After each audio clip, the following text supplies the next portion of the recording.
Hello students. तो देखिए, last lecture में हमने अपने चैप्टर सरफेस केमिस्ट्री के अंदर बात की थी अबाउट कैटलिस्ट के बारे में।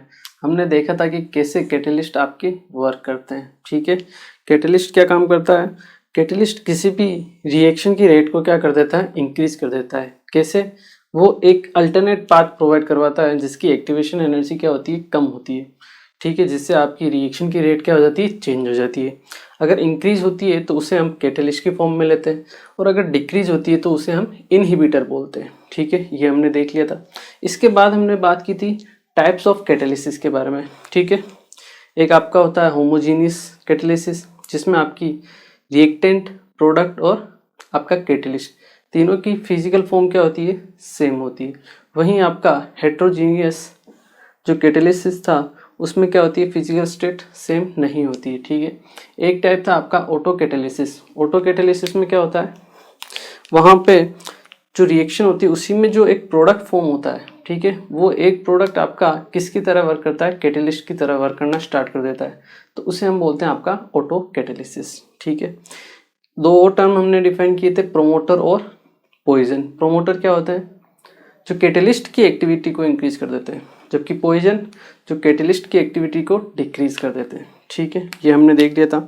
उसके बाद हमने मैकेनिज्म के बारे में बात की थी। ये जो आपका कैटलिस्ट होता है उसका मैकेनिज्म क्या होता है, वो किसके बेसिस के ऊपर काम करता है, ये हमने देखा था कि आपका हेट्रोजीनियस कैटलिसिस का जो मैकेनिज्म है ये होता है। इसमें क्या होता है? जो कैटलिस्ट होता है वो रिएक्टेंट मॉलिक्यूल्स को अपनी सरफेस के ऊपर एब्जॉर्ब कर लेता है। ठीक है, और उसके बाद उसकी रेट को क्या कर देता है? इंक्रीज कर देता है। मतलब ये कुल मिला के सरफेस प्रोवाइड करवाता है आपके रिएक्टेंट मॉलिक्यूल को रिएक्शन करने के लिए।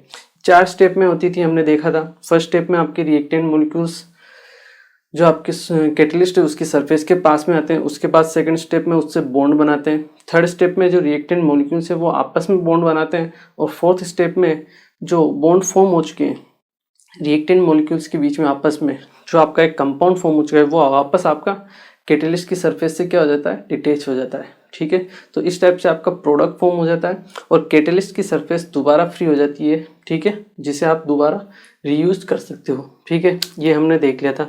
इसके बाद कैटलिस्ट की दो कैरेक्टरिस्टिक्स के बारे में हमने बात की थी। फर्स्ट होती है आपकी एक्टिविटी और दूसरी होती है आपकी सेलेक्टिविटी। एक्टिविटी मतलब कि जो आपका कैटलिस्ट है वो जो बॉन्ड फॉर्म कर रहा है, केमिकल बॉन्ड, ठीक है, रिएक्टेंट मॉलिक्यूल के साथ, उसकी जो स्ट्रेंथ होती है इनफ होनी चाहिए। मतलब ना तो वो कम होनी चाहिए ना ही ज़्यादा होनी चाहिए। ठीक है, इनफ स्ट्रेंथ है तो उसकी जो ये एबिलिटी है उसे हम उसकी कैटलिस्ट की क्या बोलते हैं? एक्टिविटी।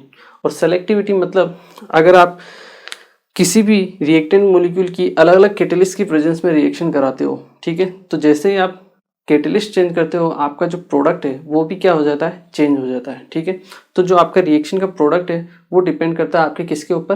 कैटलिस्ट के ऊपर। ठीक है, तो इसे हम बोलते हैं आपकी सेलेक्टिविटी। ठीक है, चलिए यहीं से आज हम आगे स्टार्ट करते हैं और बात करते हैं आपके एंजाइम कैटलिस्ट के बारे में। किसके बारे में? एंजाइम कैटलिस्ट के बारे में। ठीक है, चलिए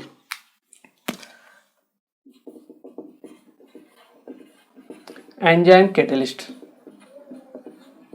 देखिए, एंजाइम कैटलिस्ट क्या होता है? एंजाइम्स कुछ आपके कॉम्प्लेक्स कंपाउंड्स टाइप के होते हैं, कॉम्प्लेक्स नाइट्रोजीनियस कंपाउंड्स होते हैं। इनको जनरली हम प्रोटीन्स की कैटेगरी में ही लेते हैं। ठीक है, तो ये आपके लिविंग ऑर्गेनिज्म या फिर जो आपके एनिमल्स होते हैं उनके अंदर प्रेजेंट होते हैं। ठीक है, तो ये आपकी क्या करते हैं? किसी भी रिएक्शन को क्या कर देते हैं? इंक्रीज करने की इनकी कैपेबिलिटी होती है। ठीक है, जैसे आप दही मिल्क से कर्ड बनाते हो, ठीक है, तो उसमें भी आपके एंजाइम का ही रोल होता है। ठीक है, तो ऐसी बहुत सारी आपकी प्रोसेस होती है प्लांट्स वगैरह में या फिर हम हमारे ह्यूमन लाइफ में, जिनके लिए नेसेसरी जो कंडीशंस है वो आपकी एंजाइम ही फुलफिल कर पाता है। ठीक है, अगर एंजाइम नहीं हो तो आपका लाइफ सर्कल रुक सकता है। ठीक है, तो एंजाइम बहुत ज़्यादा इंपॉर्टेंट रोल प्ले करता है लिविंग ऑर्गेनिज्म के अंदर। ठीक है, उनके लाइफ सर्कल को बैलेंस रखने के लिए। ठीक है, चलिए बात करते हैं एंजाइम कैटलिस्ट के लिए। सबसे पहले इसके लिए लिख लेते हैं कि एंजाइम कैटलिस्ट होता क्या है आखिर। Enzyme catalyst is a complex enzyme catalyst is a complex nitrogenous compound,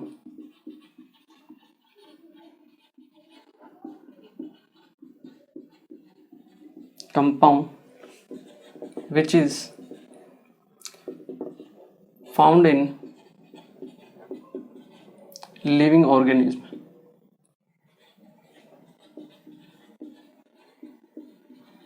and animals। जो आपके लिविंग ऑर्गेनिज्म होता है और जैसे हमारी ह्यूमन बॉडी है, प्लांट्स वगैरह हैं, ठीक है, उनमें मिलता है या फिर आपके एनिमल्स में मिलता है ये, ठीक है। जनरली जो आप एंजाइम्स होते हैं उनको हम प्रोटीन्स ही बोलते हैं। क्या बोलते हैं? प्रोटीन्स। एंजाइम्स जो होते हैं ये आपके प्रोटीन्स ही होते हैं, ठीक है। तो ये क्या करते हैं एंजाइम, जो आपके रिएक्टेंट मॉलिक्यूल्स है उनको एड्जॉर्ब कर लेते हैं और जो सेम तरीका होता है उसी तरीके से रिएक्शन की रेट को क्या कर देते हैं? इंक्रीज कर देते हैं, ठीक है। यहाँ पे जो रिएक्टेंट मॉलिक्यूल होते हैं उन्हें हम सबस्ट्रेट बोलते हैं। क्या बोलते हैं? सबस्ट्रेट। तो ये सबस्ट्रेट के मॉलिक्यूल को क्या करते हैं? सबस्ट्रेट को अपनी सरफेस के ऊपर एड्जॉर्ब कर लेते हैं, ठीक है, और फिर आपकी रिएक्शन की रेट को क्या कर देते हैं? इंक्रीज कर देते हैं। इनका मैकेनिज्म अलग टाइप का होता है, वो भी हम बात करेंगे, ठीक है। ये होता है आपके एंजाइम कैटेलिस्ट, ठीक है।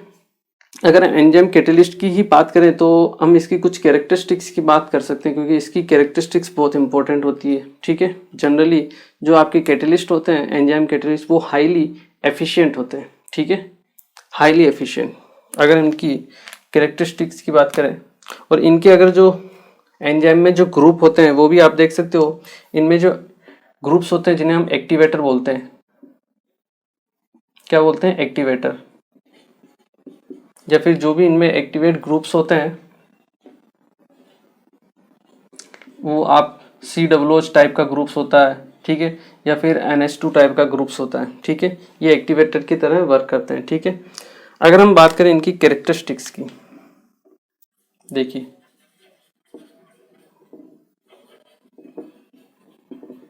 कैरेक्टरिस्टिक्स की बात करें जनरली तो हम कह सकते हैं फर्स्ट जो इनकी कैरेक्टरिस्टिक्स आती है that is highly efficient. Highly efficient, इनकी जो एफिशिएंसी होती है बहुत ज़्यादा होती है। आप अगर बात करो तो आप कह सकते हो कि अराउंड, या फिर आप लिखिए वर्डिंग में, these enzymes or these enzyme catalysts are highly efficient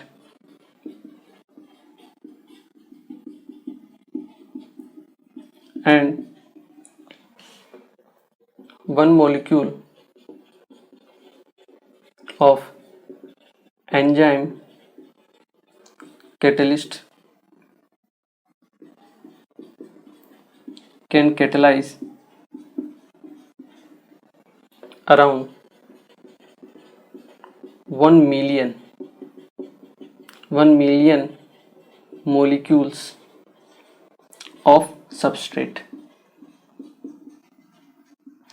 जी हाँ, एंजाइम का एक मॉलिक्यूल जो आपके रिएक्टेंट मॉलिक्यूल्स है दैट इज सबस्ट्रेट, उसके 1 million that is 10 lakh molecules को क्या कर सकता है?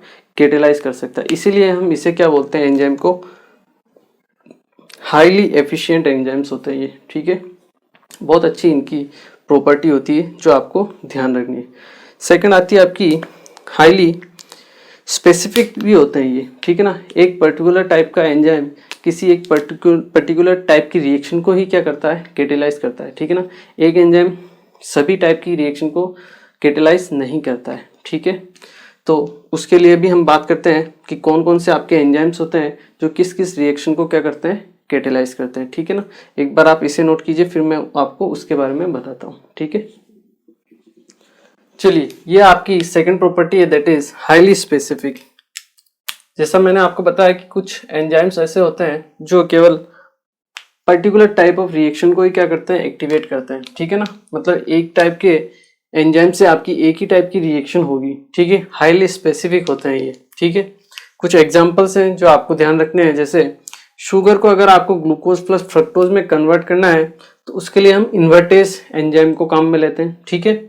अगर ग्लूकोज को अल्कोहल प्लस CO2 में कन्वर्ट करना है तो आपको जाइमेज एंजाइम को काम में लेना पड़ेगा। यहाँ पे हम इन्वर्टेज की जगह जाइमेज काम में नहीं ले सकते जो शुगर को ग्लूकोज प्लस फ्रक्टोज में कन्वर्ट करता है, ऐसा नहीं होगा। ठीक है, एक स्पेसिफिक टाइप का एंजाइम केवल और केवल आपकी एक ही रिएक्शन को क्या करता है, रिएक्ट करता है। ठीक है, एक्टिव करता है। अगर हम स्टार्च के बारे में बात करें तो स्टार्च को माल्टोस में पहले कन्वर्ट करता है आपका डाइस्टेस। ठीक है, और माल्टोस को अगर आपको ग्लूकोज में कन्वर्ट करना होगा तब आपको माल्टेज एंजाइम को काम में लेना पड़ेगा।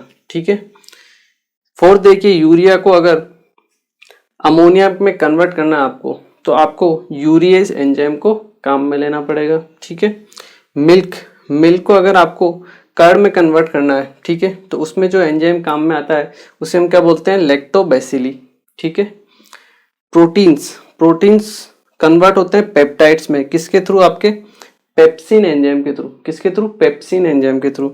और इन पेप्टाइड्स को फर्दर कन्वर्ट हम कर सकते हैं एमिनो एसिड्स में, किसके जरिए, ट्रिप्सिन के जरिए। किसके जरिए, ट्रिप्सिन के जरिए। ठीक है, वहीं आप देखिए स्टार्च को अगर शुगर में आपको कन्वर्ट करना है, किसमें, स्टार्च को शुगर में आपको कन्वर्ट करना है तो आपको एमाइलेज को काम में लेना पड़ेगा एज ए एंजाइम। ठीक है, तो ये कुछ एंजाइम्स हैं। ठीक है, धीरे धीरे आपको एक एक करके याद करना है। ठीक है ना, एक दिन का 1 करो, एक दिन का 2 करो, 3-4 दिन में सब याद हो जाएंगे। ठीक है, तो इस टाइप से आपको ध्यान रख लेना है। ठीक है, ये हुई अपनी second property, that is highly specific. ठीक है, इसे एक बार आप नोट कीजिए।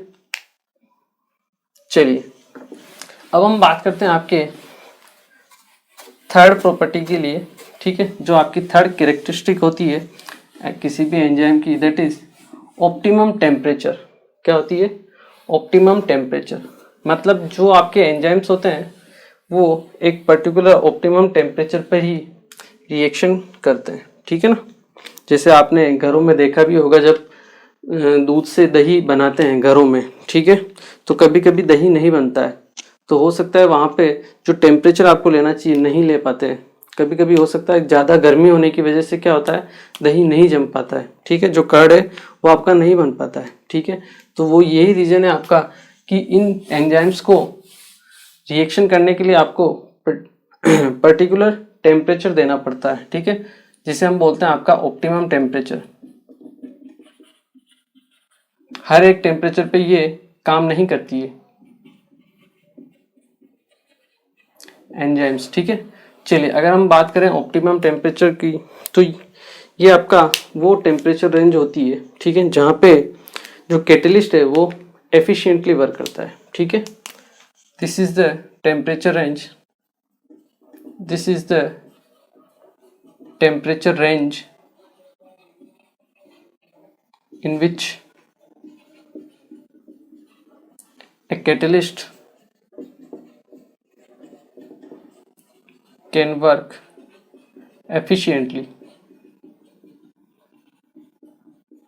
ठीक है, और ये जो आपकी रेंज होती है ये होती है अराउंड 298 टू 310 केल्विन। ठीक है, जो आपकी रेंज होती है एंजाइम्स के लिए optimum temperature 310 kelvin around human body के आसपास का टेम्परेचर है। ठीक है, तो ह्यूमन बॉडी या फिर आपके एनिमल्स बॉडी जो होती है उनमें आपकी जो एंजाइम्स की एक्टिविटी होती है वो हाई होती है। ठीक है, रीज़न यही है कि अपना जो टेम्परेचर होता है वो आपके ऑप्टिमम टेम्परेचर के सेम होता है या इसी रेंज में होता है। ठीक है, इसमें फोर्थ पॉइंट आता है या इसकी फोर्थ कैरेक्टरिस्टिक्स की अगर हम बात करें, दैट इज ऑप्टिमम पीएच। अब ऑप्टिमम पीएच क्या होगी, वो पीएच जहाँ पे या फिर जिस रेंज में आपके कैटलिस्ट जो है हाईली एफिशिएंट तरीके से वर्क करे। तो हम क्या लिख सकते हैं, this is the pH range, this is the pH range in which a catalyst can work with efficiently is known as optimum pH। ठीक है। और इसकी जो रेंज होगी वो होती है अराउंड 5 to 7 के बीच में, ठीक है। ना तो ज़्यादा एसिडिक होना चाहिए, ना ही ज़्यादा बेसिक होना चाहिए। 5 to 7 के बीच में जो रेंज होगी वो होगी आपके ऑप्टिमम पीएच की रेंज, ठीक है। चलिए एक बार आप इसे नोट कीजिए। चलिए अब हम बात करते हैं इसकी एक और पॉइंट की, ठीक है। जनरली ये आपका कोई कैरेक्टरिस्टिक्स नहीं है, पर इसी से रिलेटेड एक पॉइंट है जिसके बारे में अपने को पढ़ना है, ठीक है। दैट इज 5th पॉइंट आप लिख सकते हो, कोएंजाइम्स और एक्टिवेटर्स। कोएंजाइम्स क्या होते हैं या फिर एक्टिवेटर्स क्या होते हैं, ठीक है। मैंने जब आपको स्टार्टिंग में बताया था एंजाइम्स के बारे में, तो वहाँ पे मैंने COO और NH2 ग्रुप्स लिखवाए थे, ठीक है ना। वो एक्टिवेटर नहीं होते हैं, उनको आप करेक्ट करके एक्टिव ग्रुप्स कर देना, ठीक है ना। वो एक्टिव ग्रुप्स होते हैं, ठीक है, जो क्या होते हैं एंजाइम के पास प्रेजेंट होते हैं, ठीक है। चलिए तो उसे एक बार करेक्ट कर लेना आप। यहाँ हम बात करते हैं आपके को एंजाइम्स के बारे में या फिर एक्टिवेटर्स के बारे में। ये एक्टिवेटर्स क्या होते हैं? ये एक्टिवेटर्स वो सब्सटेंस होते हैं, या हम कह सकते हैं वो सब्सटेंस होते हैं जो क्या कर सकते हैं, इनको जनरली हम विटामिन्स बोलते हैं, ठीक है ना। नॉन प्रोटीन सब्सटेंस होते हैं ये, जिनको हम जनरली क्या बोलते हैं, विटामिन्स होते हैं, जो क्या करते हैं, जो एंजाइम्स है उसकी एक्टिविटी को इंक्रीज कर देते हैं। क्या करते हैं, एंजाइम्स की एक्टिविटी को क्या कर देते हैं, इंक्रीज कर देते हैं, ठीक है ना। जैसे कैटेलिस्ट में होता था, कैटेलिस्ट की एक्टिविटी को इंक्रीज करता था सब्सटेंस, ठीक है, जैसे हम प्रोमोटर बोलते थे, वैसा ही है यहाँ पे भी, जो एंजाइम्स की एक्टिविटी को इंक्रीज करे उसे हम क्या बोलेंगे, एक्टिवेटर, ठीक है। तो आप लिख सकते हो these are the non protein या इसे हम विटामिन्स भी बोल सकते हैं, vitamins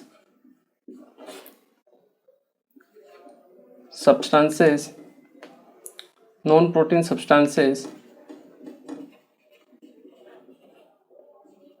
which increases the activity of enzyme, ठीक है। एंजाइम की एक्टिविटी को इंक्रीज कर देते हैं, ठीक है। और अगर ये जो आपके एक्टिवेटर्स होते हैं, ये जनरली आपके मेटल्स आयंस होते हैं, ठीक है।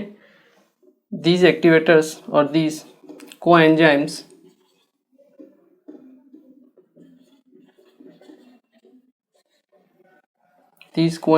Are metal ions. Metal ions कौन कौन से हो सकते हैं, जैसे आप Na+ ले लीजिए, ठीक है, K+ ले लीजिए, CO2+ ले लीजिए, Cu+ ले लीजिए, ठीक है, Mn+ ले लीजिए। तो ये जो आपके सब्सटेंस मेटल आयंस होते हैं, ये जनरली किसकी तरह वर्क करते हैं, आपके कोएंजाइम्स की तरह वर्क करते हैं।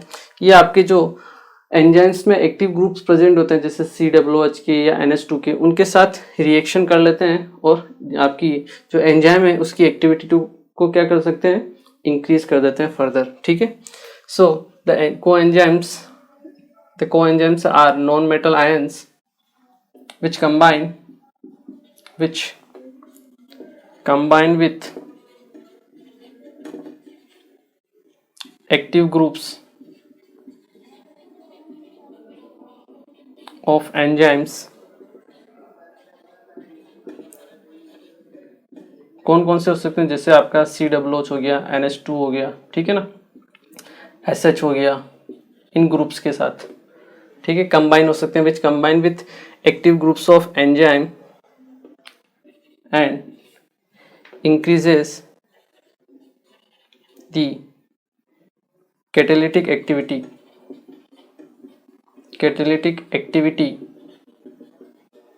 of catalyst, ठीक है। ये चीज़ें जो आपको ध्यान रखनी है, क्लियर है।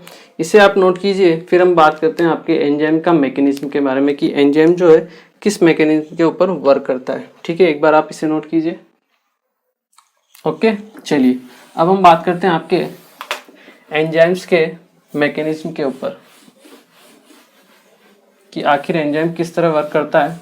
एंजाइम का जो मैकेनिज्म होता है वो आपके कीलॉग पैटर्न का होता है। किसके जैसा? कीलॉग पैटर्न के जैसा। Mechanism of enzyme catalyst. तो अगर हम बात करें इसका जो मैकेनिज्म होता है उसको हम कीलॉग पैटर्न भी बोल सकते हैं, ठीक है, या फिर कीलॉग मैकेनिज्म भी बोल सकते हैं। कीलॉग मैकेनिज्म मतलब क्या है?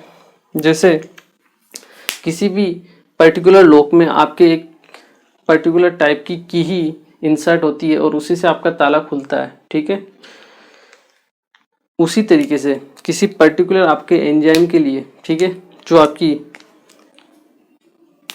किसी भी टाइप की जो आपकी रिएक्शन होती है, ठीक है ना, जो आपके पर्टिकुलर टाइप के एंजाइम्स होते हैं वो केवल और केवल पर्टिकुलर टाइप के सबस्ट्रेट को या फिर रिएक्टेंट मॉलिक्यूल्स को एब्जॉर्ब करते हैं अपनी सरफेस के ऊपर और उसी से रिएक्शन करते हैं, ठीक है।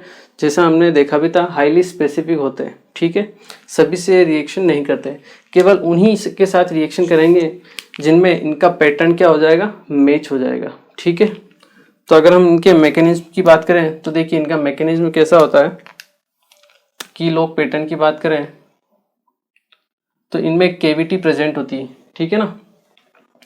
इनमें क्या होती है? एक तो केविटी प्रेजेंट होती है, या फिर आप पहले मैकेनिज्म देखिए।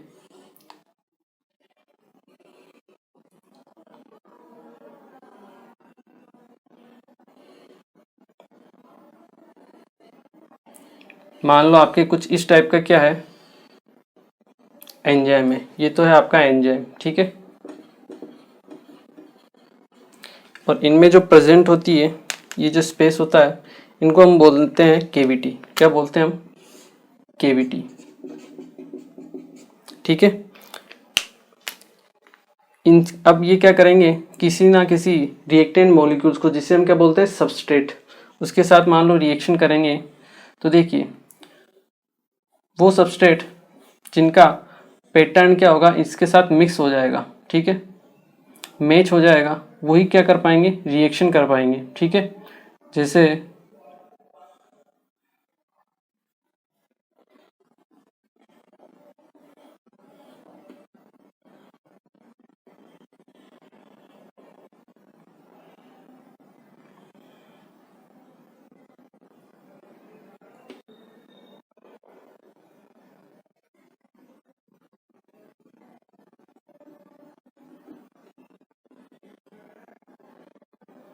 कुछ इस टाइप का मैकेनिज्म रहेगा इनका।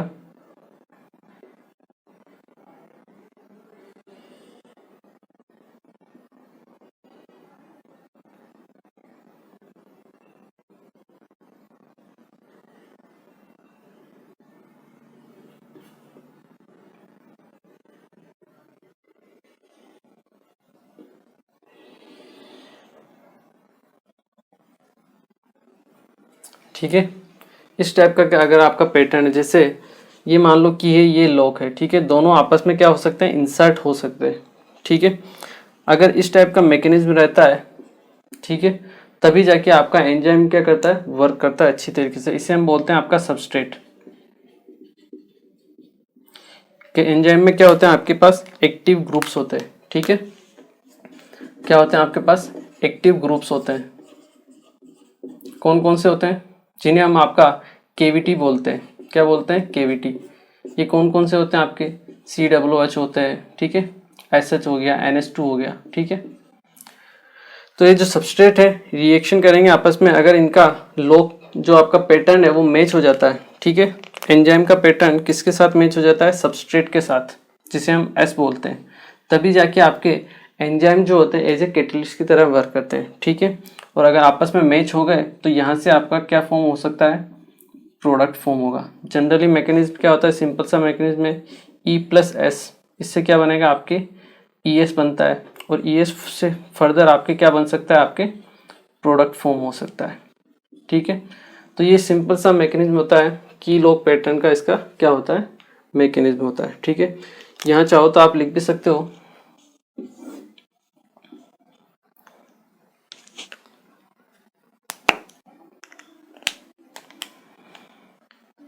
the cavity pattern of enzyme, ठीक है, the cavity pattern of enzyme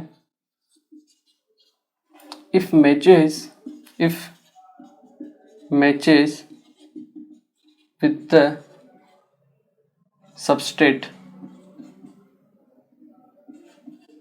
ठीक है, जो आपका केविटी पैटर्न है एंजाइम का वो अगर मैच करता है आपके सबस्ट्रेट के साथ, then only the enzyme catalyst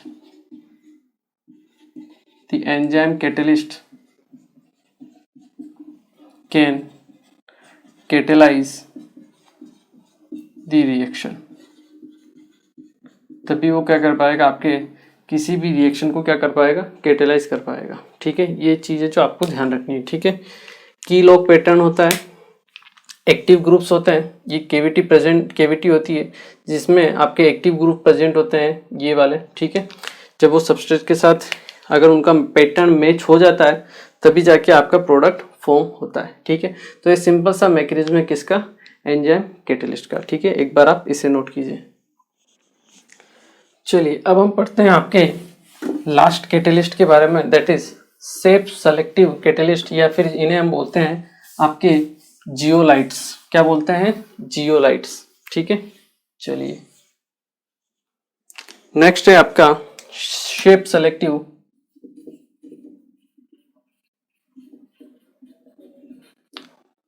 catalyst, या फिर इन्हें हम क्या बोलते हैं, जियोलाइट्स। देखिए सबसे पहले तो हम देखते हैं कि जियोलाइट्स क्या होते हैं। तो जियोलाइट्स बेसिकली क्या होते हैं, एल्यूमिनो सिलिकेट्स होते हैं। क्या होते हैं, जियोलाइट्स बेसिकली एल्यूमिनो सिलिकेट्स होते हैं। अब ये एल्यूमिनो सिलिकेट्स क्या होते हैं, जब आपके सिलिका की जो स्ट्रक्चर होती है, जैसा हमने देखते हैं SiO2 की जो स्ट्रक्चर होती है, ठीक है, SiO SiO कुछ इस टाइप की स्ट्रक्चर होती है आपके SiO2 की, ठीक है। ये हम सिलिकेट्स में पढ़ते हैं, जब हम पी ब्लॉक पढ़ते हैं तब वहाँ पे हम सिलिकेट्स के बारे में पढ़ते हैं, ठीक है। तो आई एम श्योर आप लोगों ने पढ़ा होगा तो आपको याद होगा, ठीक है।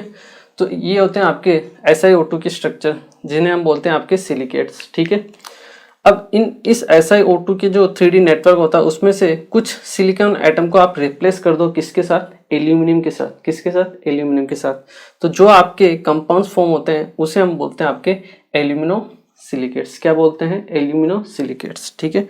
तो यहाँ आप लिख सकते हो when some Si atom are replaced by aluminum atom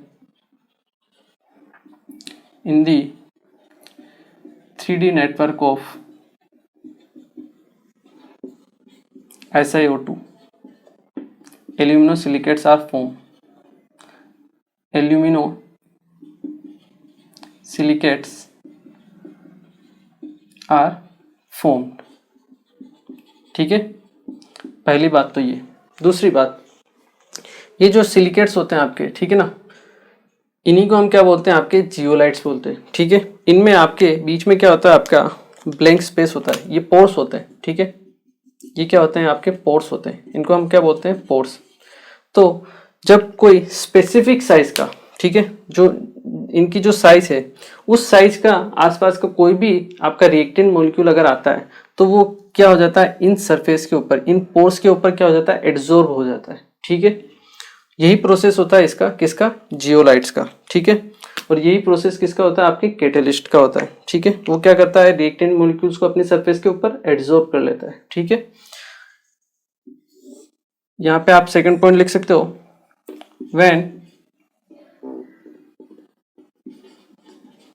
when the substrate of, या फिर reactant molecules, when the reactant molecule of specific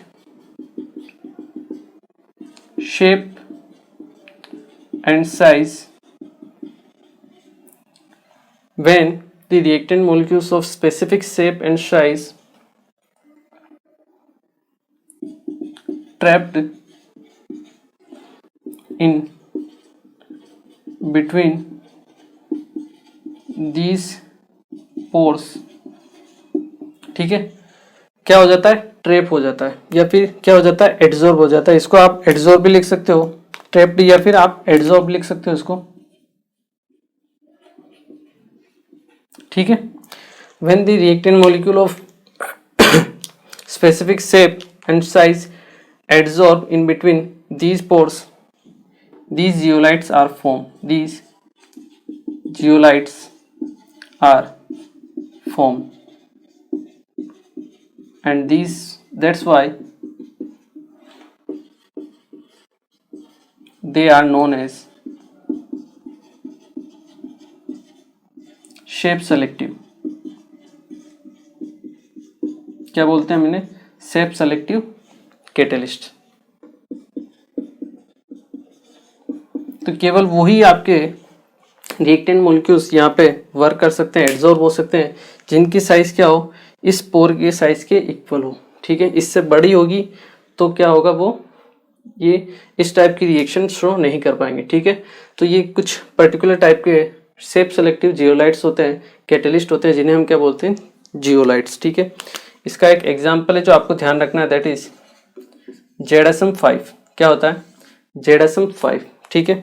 ये क्या करता है, आपके इथेनॉल को किस में कन्वर्ट करता है, पेट्रोल में, ठीक है। तो ये एक ही इसका एग्जाम्पल है जो आपको क्या करना है, ध्यान रखना है, ठीक है। चलिए, ये हुआ खत्म अपनी कहानी किसकी, कैटलिस्ट की, ठीक है। हमने कैटलिस्ट के बारे में पढ़ लिया, हमने स्टार्टिंग से पढ़ा था एब्जॉर्प्शन के बारे में, ठीक है। एब्जॉर्प्शन क्या होता है, क्यों होता है, कैसे होता है, ठीक है।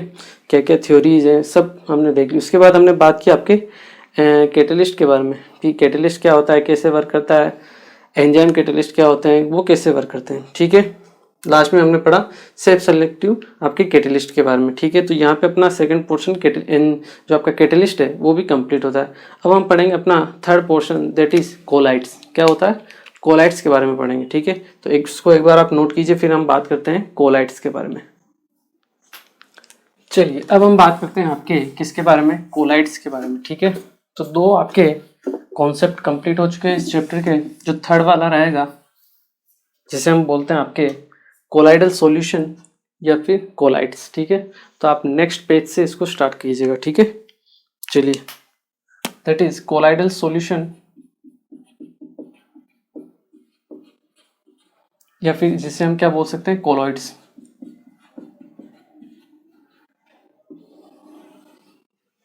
ठीक है। तो देखिए, कोलाइडल सॉल्यूशंस क्या होते हैं बेसिकली, अगर हम बात करें कि कोलाइडल सॉल्यूशंस क्या है, तो जैसे मैं आपको एक एग्जांपल देता हूँ। आप क्या लो, एक गिलास वाटर लो, ठीक है, उसमें नमक डालो, ठीक है, स्टीर कर लो, रख दो, ठीक है। उसी एक और गिलास वाटर लो, ठीक है, उसमें आप डालो कॉर्नफ्लावर, ठीक है, कॉर्नफ्लोर डालो आपको, ठीक है, और उसको मिक्स करो, ठीक है, और रख दो, ठीक है। या फिर टेलकम पाउडर डाल दो, आप कोई भी डाल दो, ठीक है। और एक और गिलास पानी लो, जिसमें आप क्या डाल दो, मिट्टी डाल दो, ठीक है, उसको भी मिक्स कर दो। तीनों को आपने क्या किया, अच्छी तरह से स्टीर कर लिया। थोड़ी देर बाद अगर मैं किसी एक अननोन व्यक्ति को लाऊं आपके पास और उससे कहूं कि ये जो आपका गिलास है वाटर का, जिसमें NaCl घुला हुआ है, ठीक है, उसको अगर मैं बताऊं तो क्या वो देख के बता सकता है कि उसमें NaCl है या नहीं है, नमक है या नहीं है? नहीं बता पाएगा, ठीक है। दूसरा जो आपका सॉल्यूशन, दूसरा जो गिलास है जिसने आपने कॉर्नफ्लोर डाला या फिर आपका टेलकम पाउडर कुछ भी डाला हो, पाउडर वगैरह, तो उसको देख के क्या वो बता सकता है उसमें क्या है? हाँ, उसमें क्या है वो ये नहीं बता पाएगा, बट हाँ उसमें कुछ ना कुछ मिक्स हुआ है वो ये ज़रूर बता पाएगा, ठीक है। जबकि तीसरा गिलास जिसमें मिट्टी हमने डाली थी उसके बारे में बात करें तो उसके बारे में वो बिल्कुल डेफिनेटली बता देगा कि हाँ इसमें मिट्टी घुली हुई है। तो तीनों में आप में डिफरेंस क्या है? जो तीनों गिलास आपने लिए हैं उनमें डिफरेंस किस चीज़ का है? उनमें डिफरेंस है आपके पार्टिकल की साइज़ का। आपके फर्स्ट वाले में जिसमें आपने नमक घोला है उसे हम बोलते हैं ट्रू सॉल्यूशन। क्या बोलते हैं? ट्रू सॉल्यूशन, जिसमें पार्टिकल का साइज इतना छोटा है कि वो नेकेड आई से हम क्या कर सकते हैं, विजिबल ही नहीं कर सकते हैं, ठीक है, इसलिए हम उसको डिफ्रेंशिएट नहीं कर सकते, हम बता नहीं सकते कि उसमें नमक है। दूसरा जो होता है वो अपने कैटेगरी का होता है, जिसे हम बोलते हैं आपका कोलाइड्स। क्या बोलते हैं? कोलाइड्स। वो कोलाइडेड सॉल्यूशन होता है, ठीक है, जिसमें आपके जो पार्टिकल्स होते हैं वो ऐसी रेंज में होते हैं कि दिखते भी हैं और कौन से आपके पार्टिकल्स मिक्स हुए हैं वो नहीं पता चल पाता अपने को, मतलब कुछ ना कुछ है उसमें, उसे हम बोलते हैं आपके कोलाइड सॉल्यूशन, ठीक है।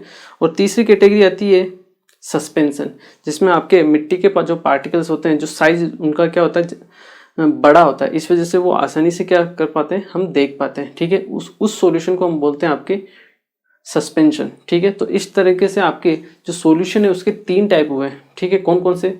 ट्रू सॉल्यूशन, सेकंड आता है कोलाइड्स और थर्ड आता है सस्पेंशन। तो हमें इन तीनों को डिफ्रेंशिएट करना आना चाहिए कि कैसे हम इनको डिफ्रेंशिएट कर सकते हैं, ठीक है। तो फर्स्ट हम पढ़ेंगे आपके इन तीनों के डिफरेंस के पॉइंट्स के बारे में कि कैसे हम इन तीनों को क्या कर सकते हैं, डिफ्रेंशिएट कर सकते हैं, ठीक है। तो जनरली अगर हम बात करें तो सॉल्यूशन है उसके जो टाइप्स है, फर्स्ट है आपका दैट इज ट्रू सॉल्यूशन। क्या है आपका? ट्रू सॉल्यूशन, ठीक है। जो आपका सेकंड है उसे हम बोलते हैं कोलाइड्स, और जो थर्ड है आपका उसे हम बोलते हैं सस्पेंशन, ठीक है। तो सबसे पहले अगर हम बात करें इनके साइज के बारे में, ठीक है ना, पार्टिकल साइज के बारे में, फर्स्ट पॉइंट रहेगा आपका पार्टिकल साइज। पार्टिकल साइज, तो देखिए अगर हम पार्टिकल साइज के बारे में बात करें तो हम कह सकते हैं कि जो ट्रू सॉल्यूशन है उनकी जो साइज होती है पार्टिकल की, वो होती है आपकी लेस देन 1 नैनोमीटर। साइज क्या होती है? लेस देन 1 नैनोमीटर होती है। जबकि कोलाइड्स की जो साइज होती है वो अराउंड 1 नैनोमीटर से आपके 1000 नैनोमीटर के बीच में होती है। कितनी होती है? 1 नैनोमीटर से आपके 1000 नैनोमीटर के बीच में। वहीं अगर आप सस्पेंशन की बात करो तो इनकी जो साइज होती है वो होती है आपके ग्रेटर देन 1000 नैनोमीटर, ठीक है। तो इस साइज में डिफरेंस होता है फर्स्ट, ठीक है। सेकंड अगर हम बात करें इनके लिए, इनके मिक्सचर की हम बात कर सकते हैं या फिर इनके नेचर की अगर हम बात करें तो ये जो आपका ट्रू सॉल्यूशन होता है नेचर में कैसा होता है? होमोजीनियस। कैसा होता है आपका? होमोजीनियस होता है। जबकि कोलाइड्स जो होते हैं आपके हिट्रोजीनियस होते हैं, हिट्रोजीनियस, ठीक है। ऐसा ठीक है, ये आपके कोलाइड्स जो होते हैं वो होते हैं हिट्रोजीनियस, ठीक है। हिट्रोजीनियस कैसे होते हैं? जैसे आपका जो कफ सिरप आती है, ठीक है ना, आपको लगेगा कि जो उसमें ट्रू सॉल्यूशन हो सकता है वो होमोजीनियस मिक्सचर होता है क्योंकि वो, बट ऐसा नहीं होता है। उसमें क्या होता है, आपके लिक्विड के अंदर सोल्यूट के पार्टिकल्स जो होते हैं मिक्स होते हैं, ठीक है। जो आपका कफ सिरप होता है उसमें हम जब दोनों को अलग अलग करेंगे, जैसे कफ सिरप की एक बोतल, उसको अगर आप हाफ अलग अलग कर दो तो ऐसा नहीं कि आपका टेस्ट चेंज हो जाएगा, टेस्ट चेंज नहीं होगा, ठीक है।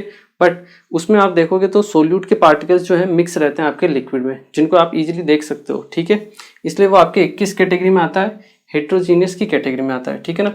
इसलिए आपने देखा भी होगा कि जो कफ सिरप की जो बोटल्स होती है उनके ऊपर लिखा हुआ रहता है शेक वेल बिफोर यूज, ठीक है। यूज करने से पहले उसको शेक करना चाहिए, क्योंकि क्या होता है वो जो पार्टिकल्स होते हैं वो सेटल हो जाते हैं आपके नीचे की तरफ, ठीक है, बोतल में इकट्ठे हो जाते हैं, इसलिए शेक करने से वो आपके मिक्स हो जाते हैं, ठीक है।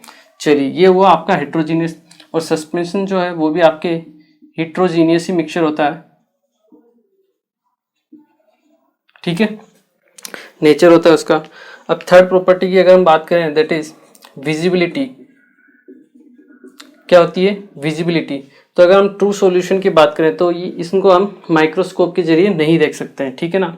Can not be visible, can not visible, can not visible under microscope. हम इनको माइक्रोस्कोप से भी नहीं देख पाते हैं, ठीक है।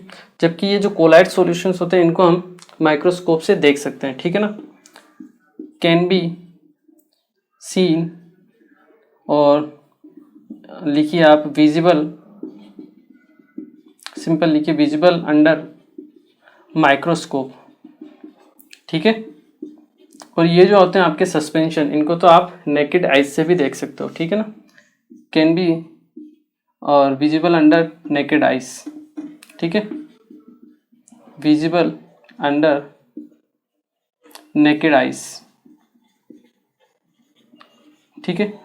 तो ये होता है डिफरेंस फोर्थ अगर हम देखें दैट इज फिल्ट्रेशन।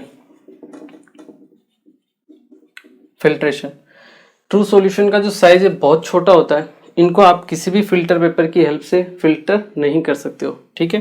तो can not be filtered by any filter paper, ठीक है।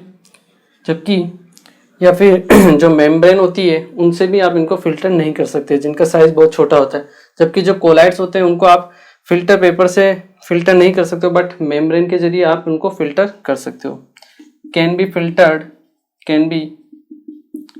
फिल्टर्ड बाय मेम्ब्रेन, ठीक है। जबकि जो सस्पेंशन होते हैं उनको आप, क्योंकि पार्टिकल का साइज बड़ा है, तो आप नॉर्मल फिल्टर पेपर से भी उनको फिल्टर कर सकते हो। Can be filtered by normal filter paper, ठीक है। चलिए इस चीज को आपको ध्यान रखना है। फिफ्थ पॉइंट अगर हम देखें इनमें डिफरेंस के लिए, settling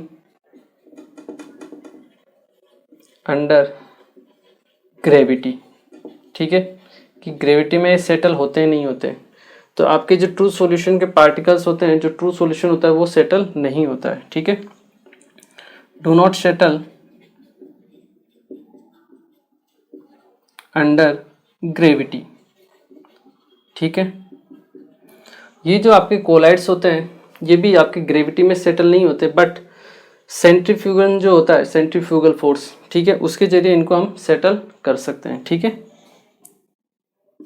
can not be settle, और आप लिखिए do not settle under gravity but can be settle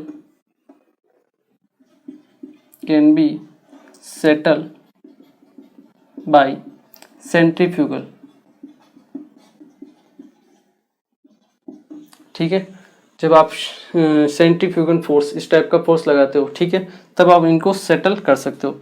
जबकि जो सस्पेंशन होते हैं ये आपके नॉर्मल ग्रेविटी में क्या हो जाते हैं, सेटल हो जाते हैं, सेटल अंडर ग्रेविटी,